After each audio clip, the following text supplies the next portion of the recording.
Para construir una teoría de cambio en nuestros proyectos es bien importante que consideremos que la teoría de cambio es una herramienta que utilizamos en el diseño, pero que contar con un análisis situacional es clave.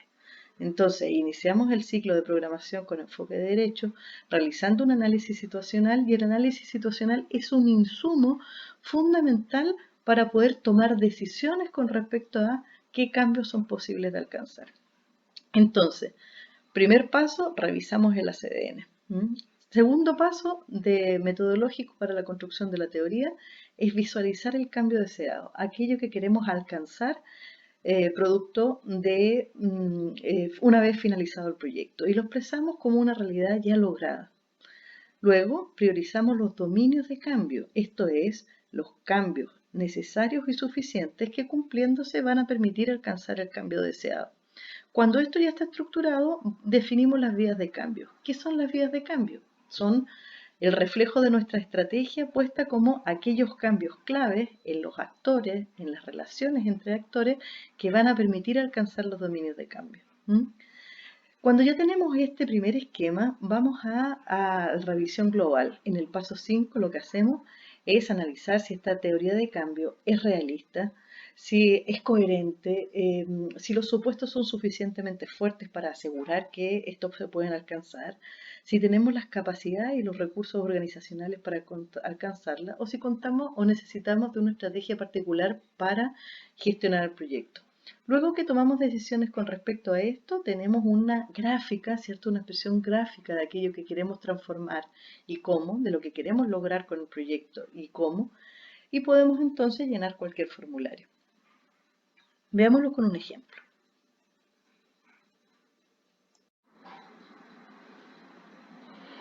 Veamos aquí un ejemplo de la gráfica de una teoría de cambio. Si lo vemos en el diseño, acá arriba, en naranjita, es el cambio deseado.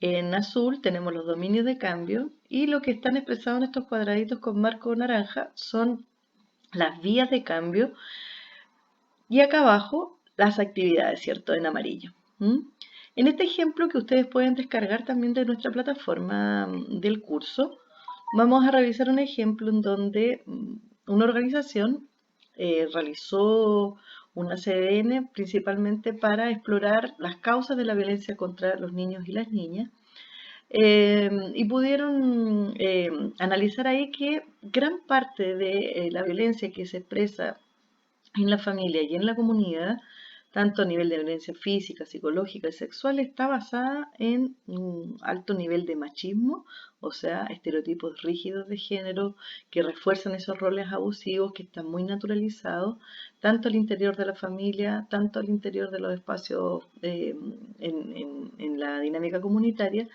que lo que facilita, ¿cierto? Y promueve prácticas abusivas y violentas.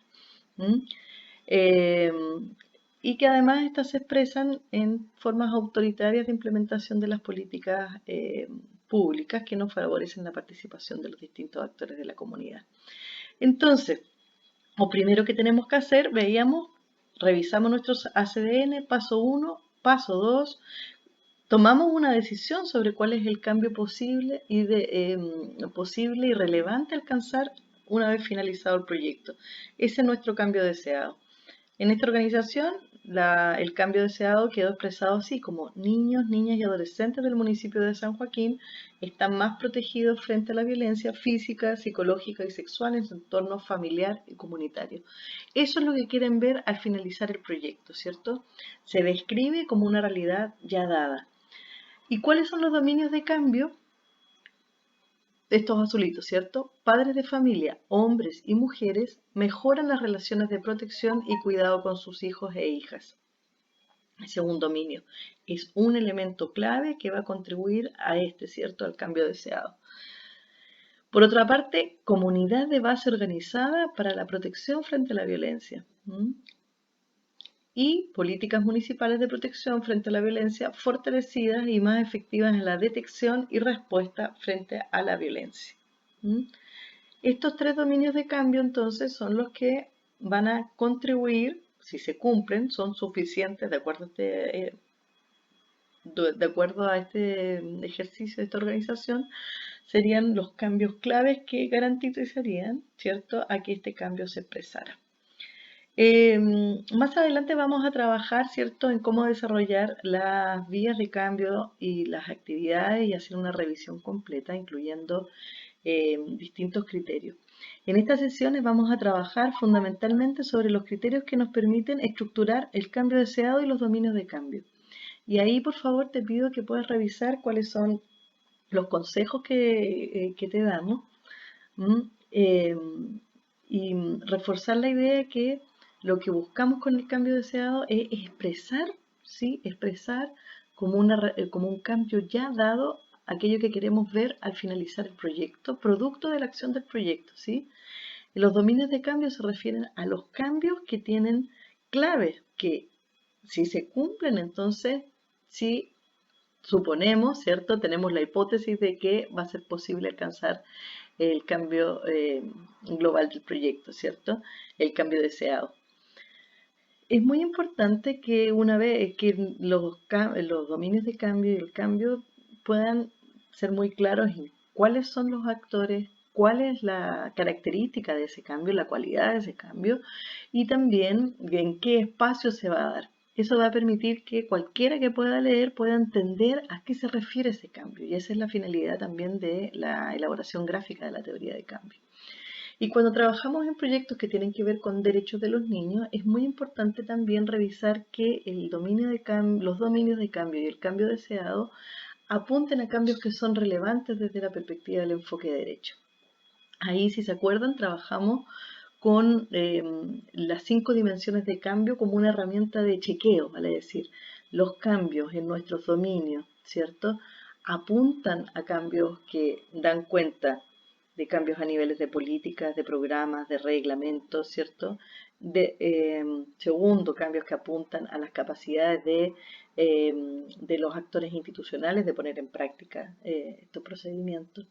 Tercero, cambios que apuntan a aumentar las capacidades de los niños y de las niñas para contribuir y para a desarrollar esas transformaciones. Cuarto, cambios que aumentan las capacidades de actores no institucionales para luchar en favor de los derechos de los niños.